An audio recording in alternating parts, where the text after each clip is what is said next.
We're paying full benefits to a black janitor who can't even clean a window properly. The white CEO's voice carries down the marble hallway. His Italian shoes stop inches from her cleaning cart. 20 employees freeze at their desks. The black woman in the Navy uniform keeps scrubbing, doesn't look up, doesn't speak. He smirks, turns to his executives. This is the problem. We're wasting money on people who don't matter. 15 years she's been invisible, mopping his floors, emptying his trash, listening to every word, watching every move. He thinks she's nothing. He's about to learn he's wrong, because in 72 hours, everything he believes about power, about control, about who matters and who doesn't, all of it will shatter, and the woman holding the mop will be the one standing when it's over. If you've ever been invisible because of your skin, your job, or your paycheck, this story is yours. Don't look away. The building is quiet at 11 p.m. That's when Wendy Owens clocks in.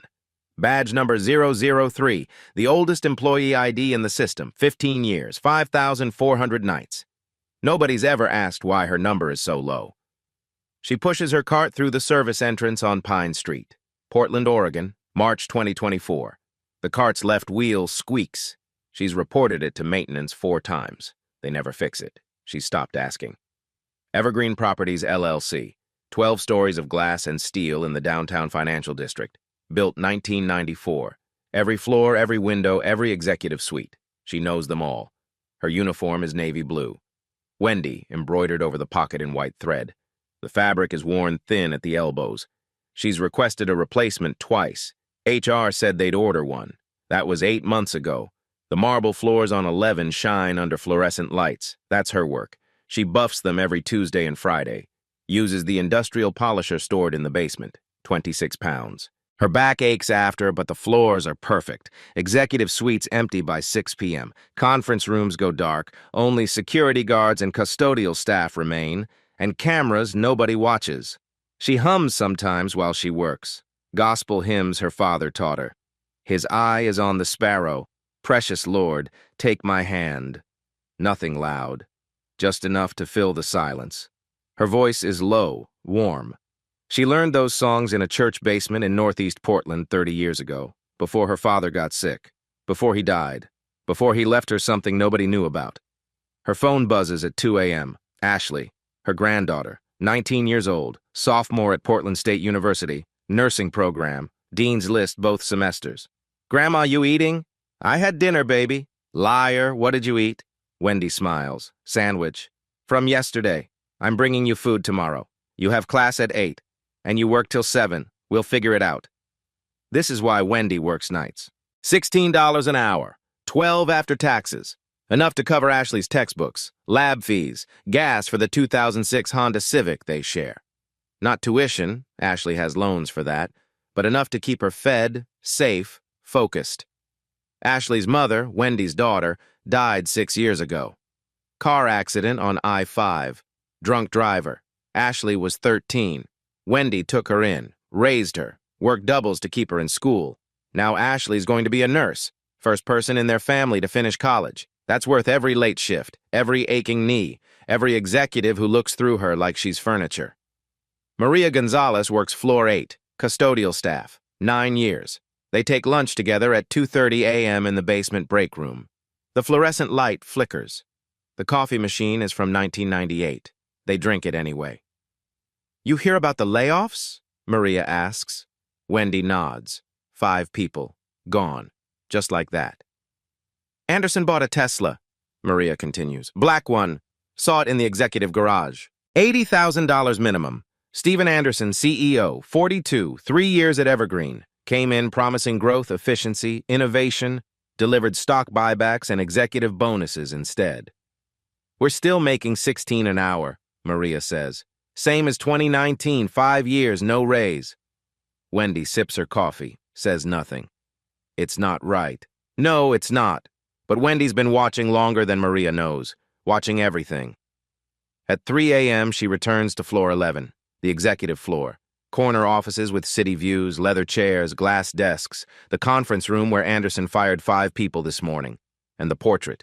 She stops in front of it every Tuesday, polishes the brass plaque beneath the frame. The plaque reads, James Robert Owens, founder, 1994. The man in the portrait wears a hard hat, stands in front of steel beams, sunlight behind him, proud, hopeful, strong, her father. Nobody looks at him anymore. Executives walk past 20 times a day. They see the year, read founder, keep walking. Wendy polishes the brass until it shines, touches the frame, just for a second. He used to say, "Honest work is never invisible. People see more than you think." She didn't understand then. She does now. Every night, same routine. Clean, polish, watch, remember, until March 15th, the day everything changes. March 15th, 9:30 a.m. Wendy's finishing the conference room on 11. The morning executive meeting just ended. Coffee cups sit abandoned, pastry crumbs on china plates. The smell of expensive cologne still hangs in the air. She's wiping the glass table when the door opens. 5 people walk out.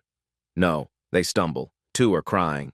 A man in his 40s carries a cardboard box. His hands shake. A woman holds tissues to her face, mascara streaking. 3 others follow, silent, ghost pale. Anderson's voice carries through the open door. Clinical, cold. "We appreciate your contributions, but the company is moving in a new direction. Severance packages will be emailed. Security will escort you out." The door closes. The 5 people pass Wendy. Nobody makes eye contact. She's not there. Just part of the furniture. The help. She keeps wiping. The glass squeaks under her cloth. 22 minutes later, 9:52 a.m. Anderson walks down hallway 11B. Italian leather shoes clicking on marble. 3 executives trail behind him, laughing at something he said. Wendy is cleaning the glass wall near the elevators. She sees his reflection approaching. Doesn't turn around. He stops, right behind her. "You missed a spot," his voice carries. "Wants an audience." Wendy turns. "Where, sir?"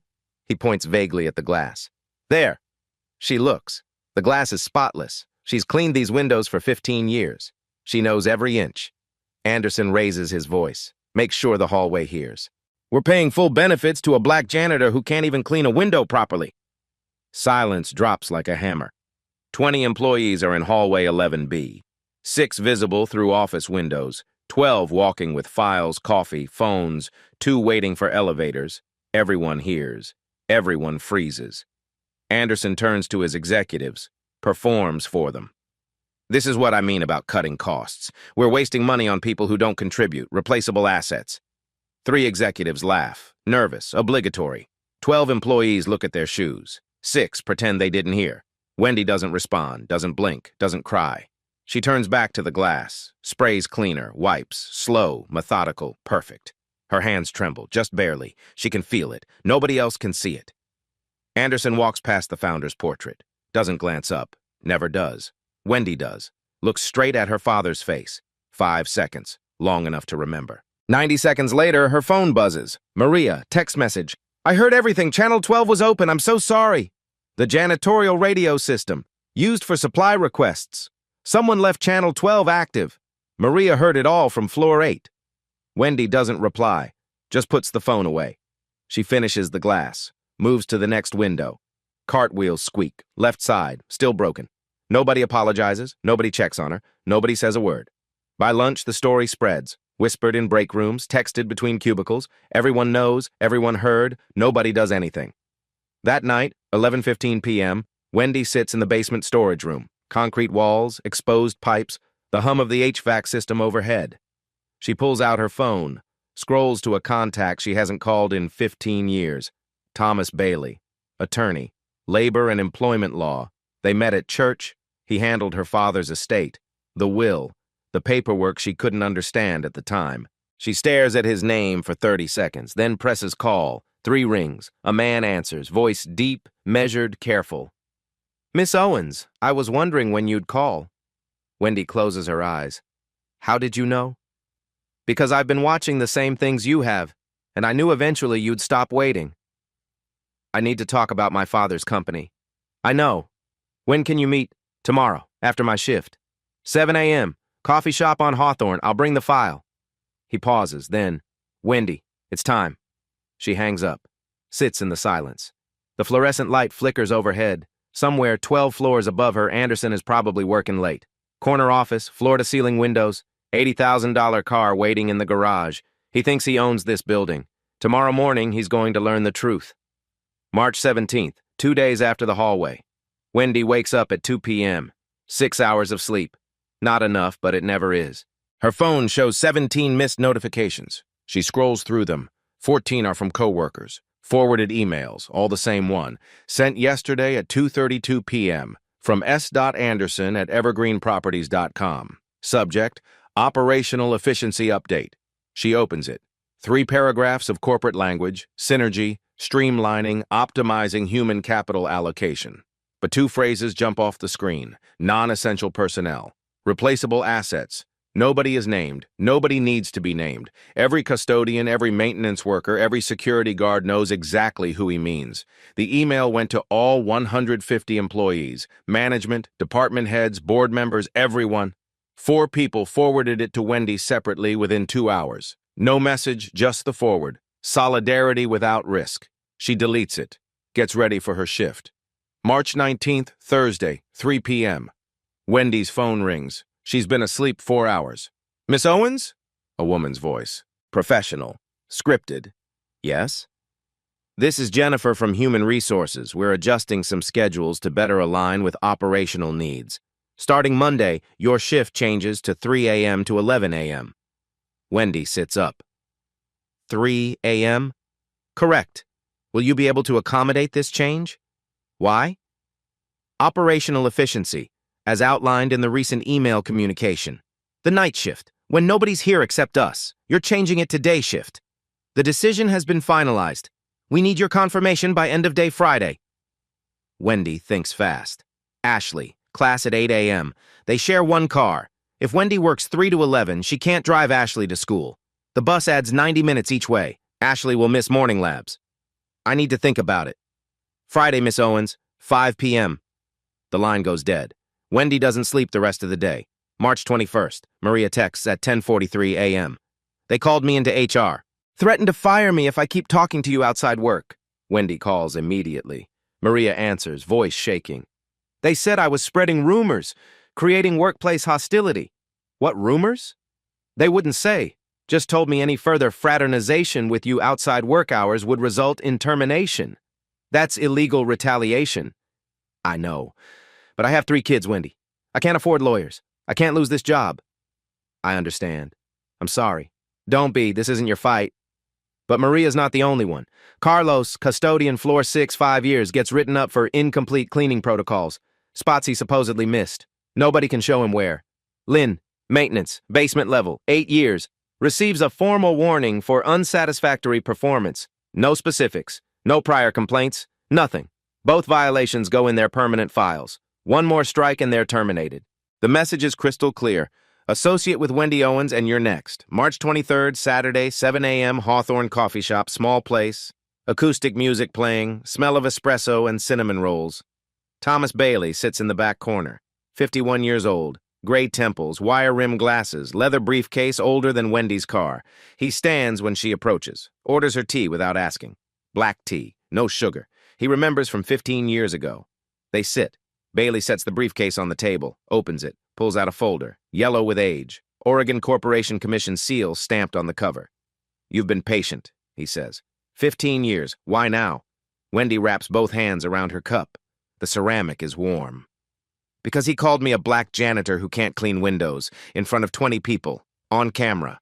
Hallway 11B, March 15th, 9:52:33 a.m. She looks up sharp. You already have it? Bailey slides a printed screenshot across the table. Timestamp visible. Camera 24, 6 employees in frame. Anderson's mouth open mid-sentence. Wendy's back to camera, cloth in hand. SecureGuard LLC handles your building security. When I mentioned documenting workplace harassment, they were very cooperative. He taps the image. This is receipt number 3, Wendy. We're going to need more. How many more? Enough that nobody can claim this was isolated. Enough that the pattern is undeniable. Wendy sips her tea. What do you need from me? Everything you've seen, every email, every conversation, every policy change, every threat, every dollar that doesn't add up. That's a long list. I know. That's why we're going to win. Bailey opens the yellow folder. Inside, documents Wendy hasn't seen since her father's funeral. Stock certificates, bylaws, shareholder registry, her name at the top. Wendy Elizabeth Owens, 87%. The number sits between them like a bomb. I saw a board email from 2019, Bailey continues. Subject line, silent shareholder issue. They know who you are. They've always known. They were hoping you'd never exercise your voting rights. Why would they hope that? Because if you're silent, they control everything. Contracts, salaries, bonuses, all of it flows through board approval. But if you show up, I can override them. Not just override, you can remove them. Wendy stares at the registry, her father's signature at the bottom. June 12, 1994, the day he founded Evergreen Properties. There's something else, Bailey says. He flips to a page near the back, Section 7.3, Company Bylaws. Your father put in a safeguard. Majority shareholders, that's you, with 87%, have authority to remove officers for cause. No board vote required. No advance notice. You mean, if you can prove Anderson violated his fiduciary duty, you can fire him yourself. Walk into a board meeting and end his employment on the spot. Wendy reads the clause 3 times. The words don't change. Does he know about this? Nobody knows. It's buried on page 46 of a 60-page document nobody's read since 1994. When do we start? Bailey smiles, grim, determined. We already did. Bailey pulls out a second folder, thinner, newer. Let me tell you who Wendy Owens really is. He opens it. Inside, a timeline. Photographs, legal documents. June 1994, your father, James Robert Owens, was a civil engineer. 43 years old, black man in Portland trying to build something permanent. He partnered with 4 others to develop this building. 12 stories. Downtown location, commercial real estate. Bailey slides over a photo.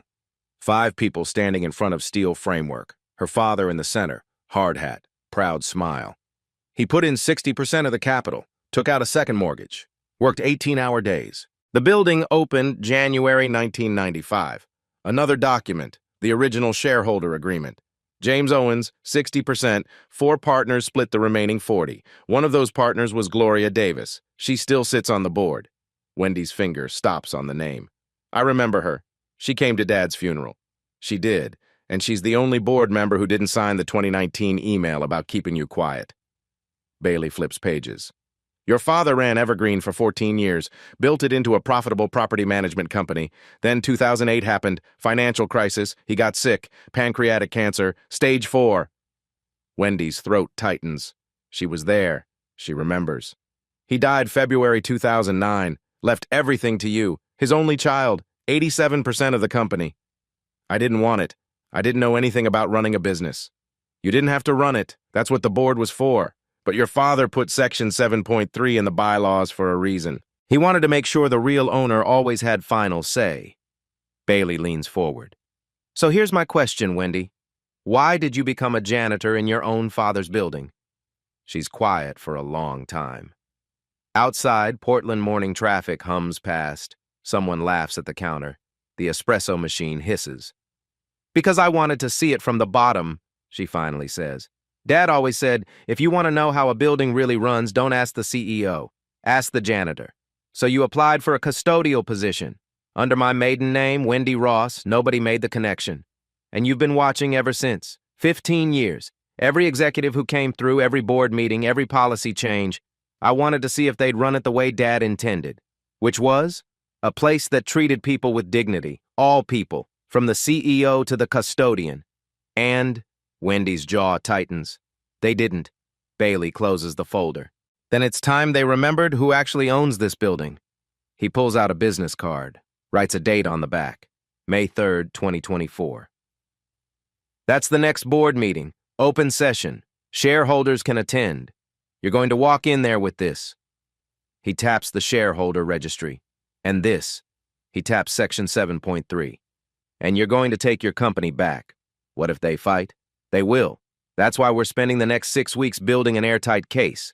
Every policy violation, every financial irregularity, every receipt that proves Anderson isn't just incompetent. He's criminal. You think he's stealing? I know he is. We just need to prove how much. Wendy stands. The yellow folder feels heavier than it should. What do I do now? Go back to work. Be invisible. Watch everything. Record everything. And Wendy? Bailey's eyes are steel. When we walk into that board meeting, we're not asking for changes. We're burning it down and rebuilding it right. She walks to her car, sits behind the wheel, looks at her reflection in the rearview mirror. A black woman, 58, tired eyes, work uniform and a bag on the passenger seat. Nobody would ever guess she owns an $8 million company. That's about to change. Bailey doesn't waste time. By Monday morning, he's already moving. First target, the emails. He hires Tech Recovery Solutions, Portland-based digital forensics firm. They specialize in corporate investigations, recovering deleted files, tracing digital footprints, finding what people thought they'd hidden forever. It takes them 4 days. April 2nd. Bailey calls Wendy. We got in. Into what? The server. Everything Anderson and the board deleted over the past 5 years. It's all still there. Metadata intact. Chain of custody documented. He sends her a file. 73 pages. Wendy scrolls through on her phone during break. Her hands start shaking by page 3. Email 1, dated March 2019. From Richard Taylor, board chair, to Stephen Anderson. Subject, silent shareholder issue. Body, Owens remains non-participatory. Legal confirms she has voting rights but hasn't exercised them in 10 years. Recommend we proceed with restructuring as planned. Keep her occupied, low profile. She doesn't understand corporate governance well enough to challenge us. Receipt number 5. Email 2, October 2021. Anderson to Taylor. Owens hasn't attended a single shareholder meeting since 2010. She clearly has no interest in active ownership. We're clear to proceed with the Clean Pro contract renewal at the rates discussed. Receipt number 6. Email 3, January 2023. Taylor to full board. Confirm, all major votes will route through the chair office. Owens' shareholding will be treated as abstention unless she specifically objects in writing. To date, she has never objected. Every email shows the same pattern. The board knew exactly who Wendy was. They counted on her silence, built their entire strategy around it. Bailey's voice is cold when he calls back. They didn't just ignore you, they conspired to marginalize you. Is that illegal? It's breach of fiduciary duty. They're supposed to serve shareholder interests. Instead, they actively worked against the majority shareholder. That's grounds for removal. But the emails are just the beginning. Next, the board minutes. Bailey subpoenas 5 years of meeting records, gets them Thursday, starts reading. Something doesn't add up. The official minutes are clean, too clean. Every vote unanimous, every decision rational, every financial allocation perfectly justified. But the metadata tells a different story. He calls in a specialist, former FBI cyber forensics. She analyzes the files in 6 hours. These have been edited, she reports, heavily.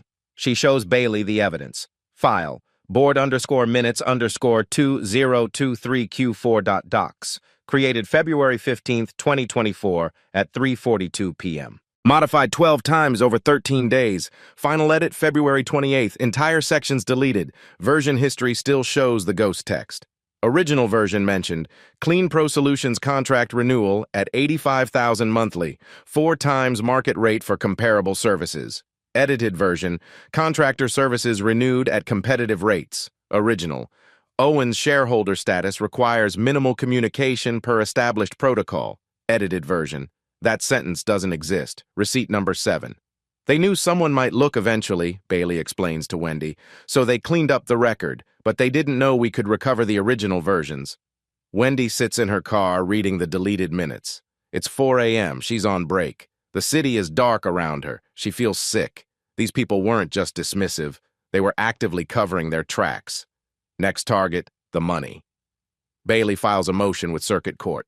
Demands access to corporate financial records. Evergreen Properties LLC has shareholders. Shareholders have rights. One of those rights is seeing where their money goes. The board fights it. Hires Morrison and Klein LLP, big corporate firm. They file objections, claim financial records are proprietary, confidential, protected. Judge doesn't agree. Rules in Bailey's favor. April 18th. Orders the company to produce 5 years of bank statements, wire transfers, credit card records. The board has 10 days to comply. They comply on day 9, deliver 6 boxes of documents. Bailey starts reading, gets to box 3, stops, calls Wendy. We found it. Found what? Where the money's going. He spreads the evidence across his conference table. Bank statements, wire transfer receipts, account numbers, account ending in 3,829, Cayman Islands, open May 2020, $1.2 million transferred over 4 years. Source Evergreen Properties operating account. Description, consulting fees. But there's no consulting contract, no invoices, no work product, no consultant. Just money flowing out, $75,000 every quarter, like clockwork. Money laundering, Bailey says. Classic corporate theft. They're siphoning company funds offshore. Who's they? That's what we need to find out. It takes another week. Following the digital trail, the Cayman account routes through an intermediary, shell company called Global Finance LLC. No employees, no physical address, just a registered agent in Delaware, but the beneficial owner is listed in the corporate registry. Richard Taylor, board chair, receipt number 8. He's not even hiding it well, Bailey says. He probably thought nobody would ever look. But there's more. The Clean Pro Solutions contract, the one mentioned in the deleted board minutes. Bailey pulls the file, reads the terms. His jaw drops. $85,000 a month. For what? Wendy asks. Janitorial services, building-wide. That's $1.02 million a year. How much should it cost? Bailey shows her comparison bids. Portland market rates. Buildings of comparable size, average, $18,000 to $22,000 monthly, $240,000 annually. Clean Pro is charging 4 times that. That's $1 million overcharge, Wendy says, per year. Over 4 years, that's $4 million stolen from your company. Where's it going? Bailey digs deeper. Clean Pro Solutions, owned by Daniel Morrison, Portland resident. Age 45, Bailey runs his background, finds the connection. Daniel Morrison is the brother-in-law of board member Patrick Hayes. It's a kickback scheme, Bailey explains. Clean Pro overcharges the company. Hayes approves the contract. Morrison pays Hayes a rebate under the table. Taylor routes his cut through the Cayman account. And they've been doing this for years. Since 2020, right after Anderson became CEO. Receipt number 9. Wendy sits in silence. The numbers swim in front of her. 1.2 million, 4 million, all stolen. While she made $16 an hour cleaning the offices where they planned it. There's one more thing, Bailey says quietly. Your salary. What about it? Market rate for custodial work in Portland is $24 an hour. Living wage, you're making $16. Have been since 2019. They froze wages. Only for custodial and maintenance staff. Executive salaries increased 38% in the same period.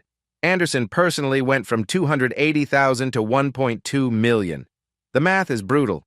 Wendy's been underpaid $8 an hour for 5 years. That's $16,000 annually, $80,000 total. Multiply by 5 custodians. That's $400,000 in stolen wages. All while Anderson bought Teslas and Taylor moved money offshore.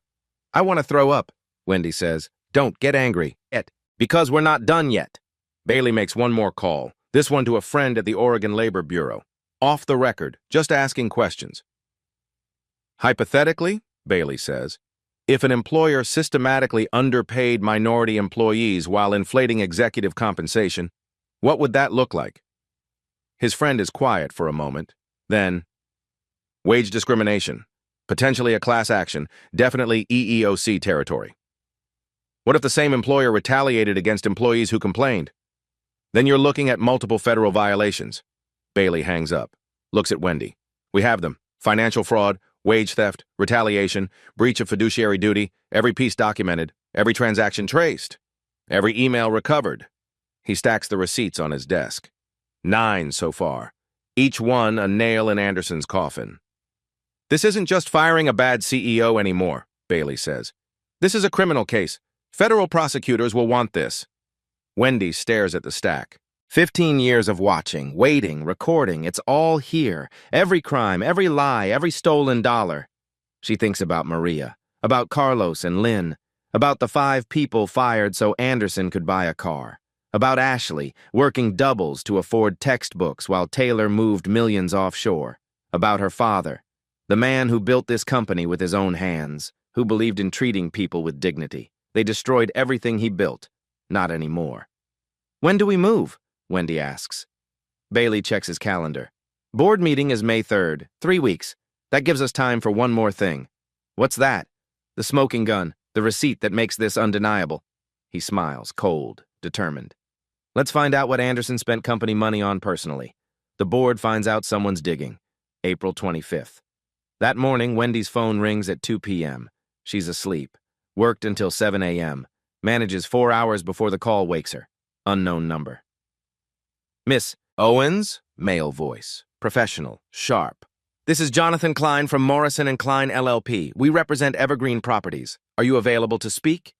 Wendy sits up. About what?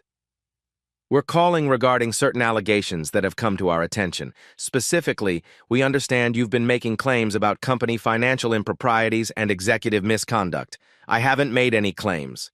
Then you deny requesting corporate financial records? My lawyer requested those. That's his job.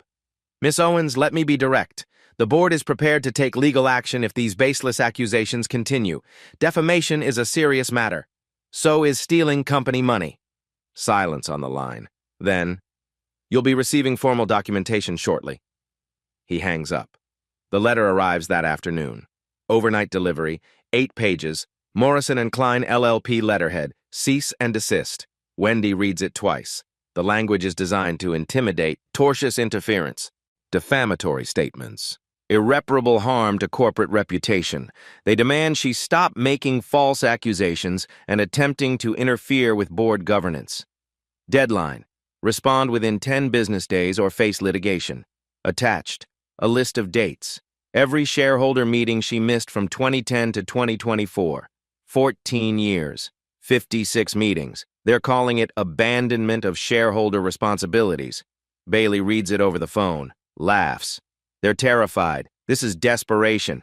Doesn't feel desperate. Feels like they're going to bury me in legal fees. They're trying. They won't succeed. Everything we've done is legally protected shareholder activity. This letter is actually evidence of retaliation. What do? Nothing. I'll respond. Let me handle it. But the board doesn't stop there. May 1st, 2 days later. Richard Taylor calls Wendy directly. Her personal cell. She doesn't know how he got the number. Miss Owens, I think we got off on the wrong foot. His voice is smooth, conciliatory, fake. I'd like to meet, discuss this situation. I believe we can find a mutually beneficial resolution. I have nothing to discuss. Hear me out. The board recognizes your position as shareholder. We'd like to make you an offer. What offer? We're prepared to purchase your 87% stake, $2.8 million. Cash, immediate transfer, you can retire, take care of your granddaughter, no more mopping floors. The number sits in the air, $2.8 million. More money than Wendy's seen in her entire life.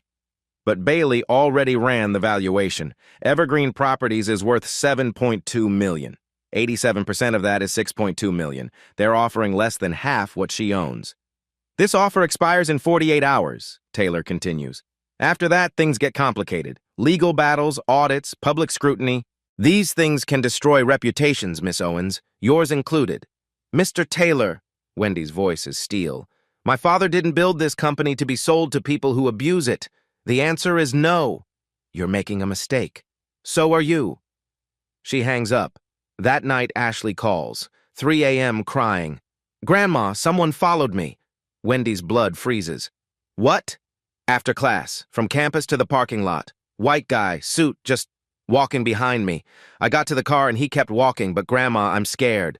Where are you now? Home. I locked all the doors. I'm coming back. No, you're at work. I'm okay, Someone left a note on my windshield. What did it say? Ashley's voice shakes. Tell your grandmother to stop. Wendy's hands grip the phone so hard it hurts. Baby, listen to me. You're going to stay home tomorrow. I'm calling in sick. We're going to talk to Bailey and figure this out. Grandma, what did you do? I stood up. That's all. I just stood up. Ashley is crying again. Maybe you should stop. They're dangerous. They are. But that's exactly why I can't stop. After Ashley hangs up, Wendy sits in the basement storage room. Concrete walls, flickering fluorescent light. The building hums around her. They went after her granddaughter. Cross that line. She thinks about walking away, taking the $2.8 million, disappearing. But then she thinks about Maria, about Carlos and Lynn, about every custodian, every maintenance worker, every low-wage employee who's been crushed by this system. If she walks away, nothing changes. Anderson keeps stealing. Taylor keeps hiding money offshore. The next black janitor gets humiliated the exact same way. Her father's voice in her head. Do the right thing. even when it costs you. She never understood how much it could cost. Now she does. Her phone buzzes. Text message, unknown number. Miss Owens, this is Gloria Davis, board member. We need to talk. I have something you need to see. Wendy stares at the text for 30 seconds, then replies, When? Tomorrow morning, 6 a.m., same coffee shop you met Bailey. Come alone. Wendy doesn't know if this is a trap, doesn't know if Gloria is sincere or working for Taylor. But she's out of options. She texts back, I'll be there. 4 a.m. Wendy sits in the storage room, work forgotten, cart abandoned in the hallway. She holds her phone, stares at Ashley's last text. Please be careful, Grandma. I can't lose you too. The fluorescent light flickers overhead. Water drips from a pipe somewhere in the darkness. The HVAC system rumbles. Alone. She's been alone before, when her husband left, when her daughter died, when her father passed and left her a company she didn't know how to run. But this feels different. Heavier. Colder. They threatened Ashley. That line should never have been crossed. Wendy pulls out a photo from her wallet. Old, creased, faded. Her father. Construction site. 1994. Standing in front of steel beams. That smile. Pride and hope mixed together. He looked so young, so strong, so sure this would all work out. I'm trying, Dad, she whispers. But I don't know if I'm strong enough. The photo doesn't answer. Her phone rings. 3:15 a.m. Ashley. Grandma? Baby, what's wrong? I can't sleep. They keep calling. Who? I don't know. Unknown numbers. 12 times tonight. I answer and nobody talks. Just silence. Then they hang up. Wendy closes her eyes. Block the numbers. I did. They use new ones. I'm coming home. No, finish your shift. I needed to hear your voice. They sit in silence together, miles apart. Ashley in their apartment in Lentz, Wendy in a basement storage room downtown. Maybe they're right, Ashley says quietly. Maybe you should stop. You think I should give up? I think I already lost my mom. I can't lose you too. Wendy's throat closes. She can't breathe for a moment. Ashley, listen to me. Your mother died because a drunk driver ran a red light, random, senseless, nothing we could control. I know. But this I can control. These people are hurting workers deliberately, systematically. If I walk away, they win, and they'll do it to someone else tomorrow. But you've done enough. You've raised me, put me through school. You don't owe anyone anything. I owe your grandfather. He built this company for people like you, people trying to get an education, build a life. He wanted a place that treated everyone with dignity. He's gone, Grandma. But what he believed isn't... Ashley is crying now. I'm so scared. Me too, baby, me too. They stay on the line another 5 minutes, not talking, just breathing together. When Ashley finally hangs up, Wendy sits in the dark, the weight of it all crushing her chest. She thinks about her father, that hospital room. February 2009.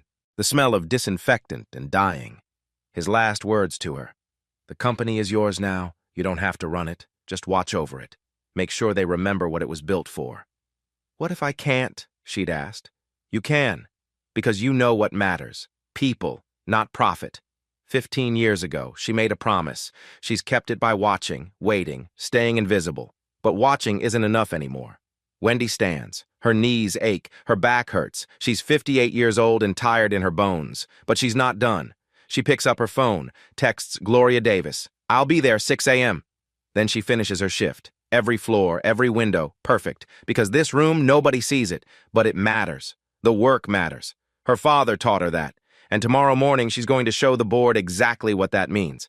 6 a.m. Hawthorne Coffee Shop. Gloria Davis sits in the back corner. 64 years old, gray hair pulled back, tired eyes. Expensive suit that doesn't quite hide how uncomfortable she looks. Wendy sits down across from her. Gloria slides a USB drive across the table. Everything's on here. 15 years of board emails, meeting minutes, financial reports, everything they tried to delete. Why? Because your father was my friend. Gloria's voice cracks. We went to Portland State together. Engineering program, 1972. He was my study partner, helped me pass thermodynamics, invited me to his wedding. She stares at her coffee. When he founded Evergreen, he asked me to join the board, to help protect what he built. I said yes. What happened? I failed him. I let Taylor and Anderson take over. Told myself it was just good business. Aggressive but legal. I was wrong. It was theft. And I stayed silent. Why tell me now? Because they threatened your granddaughter. That's where I draw the line. Gloria opens her laptop, shows Wendy an email, dated April 1st, 2024, from Taylor to the full board. Subject, damage control, Owens situation. The email is brutal. Recommend aggressive legal posture, isolate Owens from staff, consider buyout at discount. If refused, escalate pressure, use all available leverage. Receipt number 11. I didn't sign off on it, Gloria says, but I didn't stop it either. That makes me complicit. What do you want from me? Nothing. I'm giving you this because it's right, and because your father deserved better. Wendy takes the USB drive. What happens to you? I'll resign. Face whatever consequences come, but first, I'll make sure you have everything you need to take them down. Gloria stands, puts money on the table for both coffees. Your father used to say something. A building is only as strong as its foundation. He meant the people, the workers, not the executives. She looks at Wendy. Be the foundation he believed in. Then she's gone. Wendy sits alone. The USB drive weighs nothing, contains everything. Her phone buzzes. Text from Maria. First contact in 2 weeks. We're done being scared. Check your email. Wendy opens her work email. Attachment from Maria. PDF titled evergreen_employee_petition.pdf. She opens it. Starts reading. Can't stop. We, the undersigned employees of Evergreen Properties, formally request the Board of Directors investigate CEO Stephen Anderson for financial misconduct, workplace harassment, and retaliation against employees exercising their legal rights. 128 signatures, out of 150 total employees, 85%. Maria signed it. So did Carlos. Lynn workers from every floor, every department. People Wendy's never met. The petition was submitted that morning. To the board, to Oregon Labor Bureau, to the press. Maria texts again. You stood up for us, now we stand with you. Wendy's eyes blur. She doesn't cry easily. But this breaks something open. 15 years she's been invisible, alone, silent, not anymore. Her phone rings. Bailey. Did you see the Portland Tribune? No? Why? Page 6, business section. Evergreen Properties under scrutiny after employee complaints. They're running the story. It's starting, Wendy. She hangs up, stares at the USB drive. The petition, the news article. For 15 years, she fought alone. Now she has an army. May 3rd is 2 days away. Time to take back her father's company. April 29th, 3 days before the board meeting, Bailey's office, 7 p.m. Daniel Wright walks in carrying a cardboard box, 29 years old, accountant, 3 years at Evergreen, hands shaking. I can't stay silent anymore. He sets the box on Bailey's desk. Inside, 3 years of corporate credit card statements, 60 pages, every transaction highlighted in yellow. I photocopied these before they could destroy them. If they find out, I'm fired. Probably worse. But I have a daughter. She's 8. I want her to grow up in a world where this doesn't happen. Bailey starts reading. Gets to page 4. Stops cold. Jesus Christ. He spreads the statements across his desk, pulls out a calculator, starts adding. The numbers don't lie. Stephen Anderson, Corporate American Express, 3 years, personal expenses charged to company funds, Category 1, vehicle, Tesla Model S 2022, $89,350, expense code, executive transportation, DMV registration, personal vehicle, Stephen Anderson, home address, no business use logs, no mileage reports, nothing, just $89,000 of shareholder money for his personal car. Category 2, travel, Maui vacation, 4 Seasons Resort, February 2023, 2 weeks, family suite, $31,200, expense code, client development, Hawaii region. Evergreen Properties has 0 clients in Hawaii, never has. Instagram posts recovered from Anderson's private account show the truth. Beach photos, family selfies, Mai Tais by the pool, company paid for his vacation, Aspen ski trip, January 2024, $18,600, expense code, leadership retreat.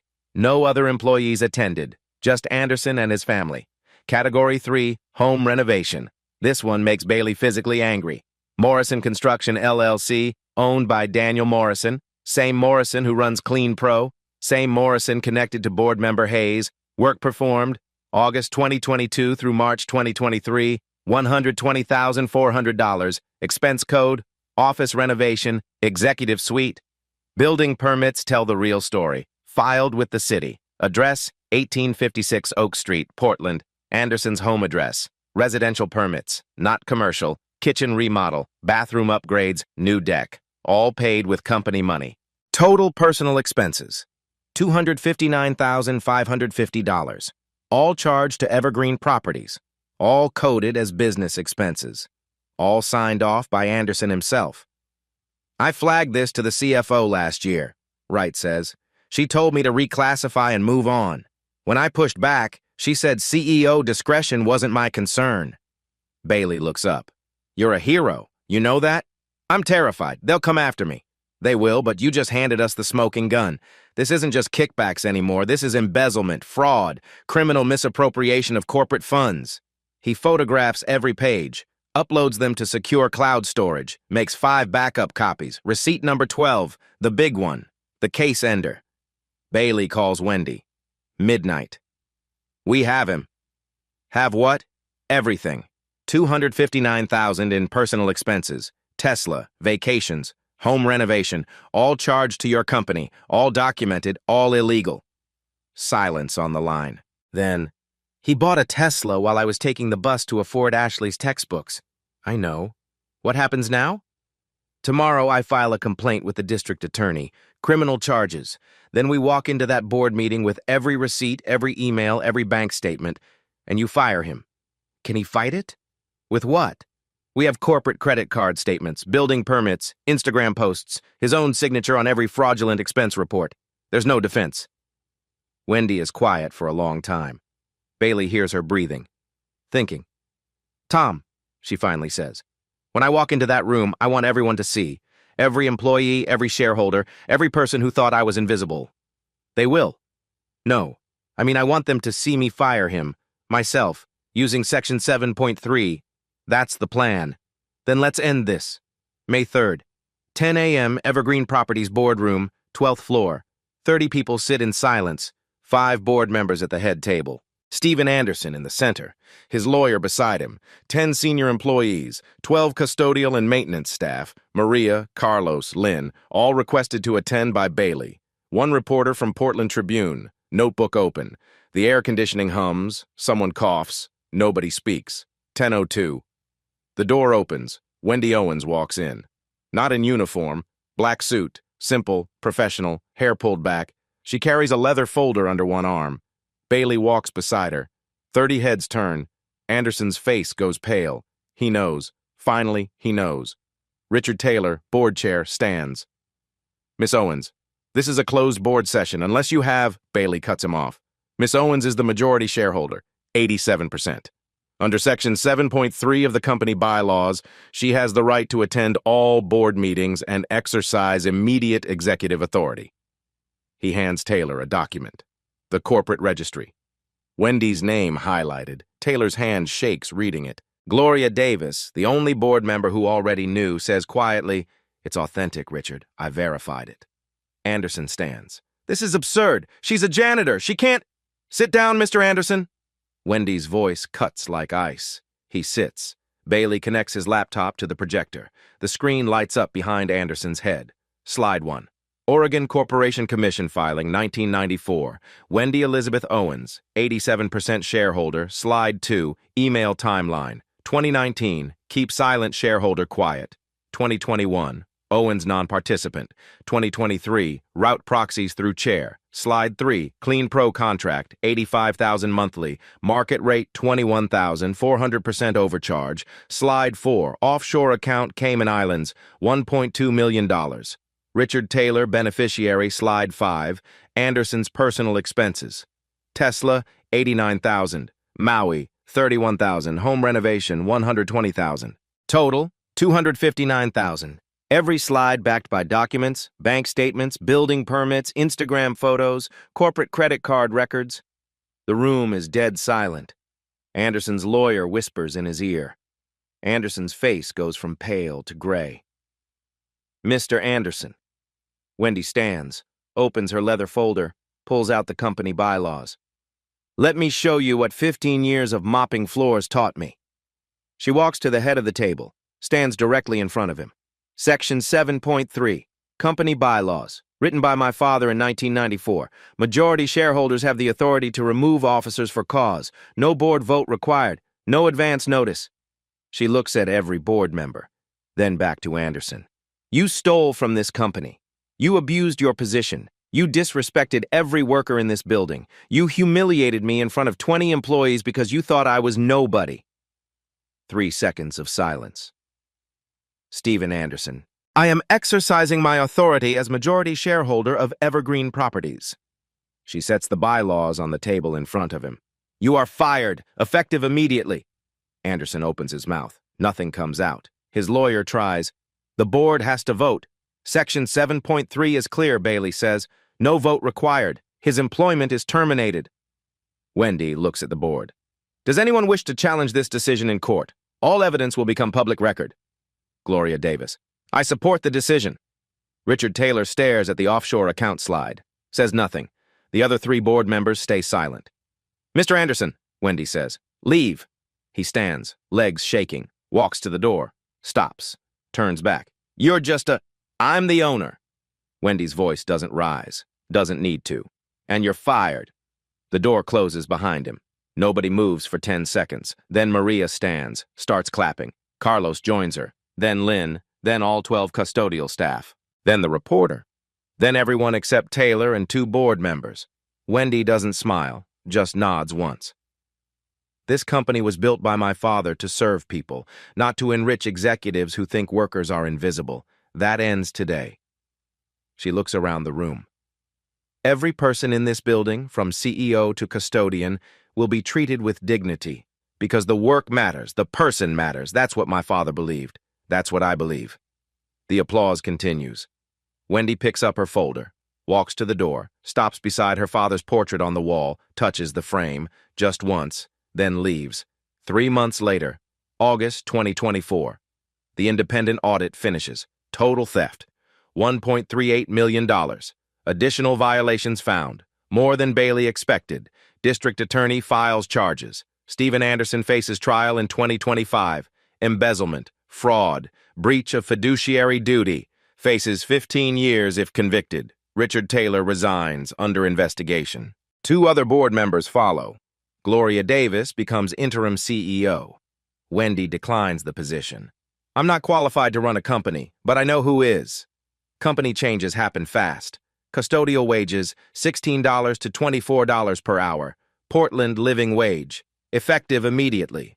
Clean Pro contract terminated. Services brought in-house. Fair pay, fair treatment. Employee profit sharing. 10% of annual profits distributed to all staff. Everyone. Equally. Education fund established. Employee family scholarships. Ashley receives the first one. Full ride. Portland State nursing program. And Wendy, 11 p.m., Tuesday night. She clocks in. Badge 003. Pushes her cart down the marble hallway. Floor 11. Maria walks beside her now. They clean together. Equal pay. Equal respect. You're the owner, Maria says. You don't have to do this. Wendy sprays the glass, wipes it clean. I know, but this is honest work. It has dignity, and I want to remember that. She stops at her father's portrait, polishes the brass plaque, smiles. They saw a black janitor. She owned the building. But more than that, she owned her truth. And that's something nobody can take away. If this story moved you, tell us in the comments. When did you realize Wendy wasn't who they thought she was? And if you believe everyone deserves dignity at work, no matter their job, hit that subscribe button. Because stories like Wendy's need to be told. Like this video if you believe in justice. Subscribe to see more stories where the underestimated win. And share this if someone you know needs to hear it. They saw a mop. She owned everything.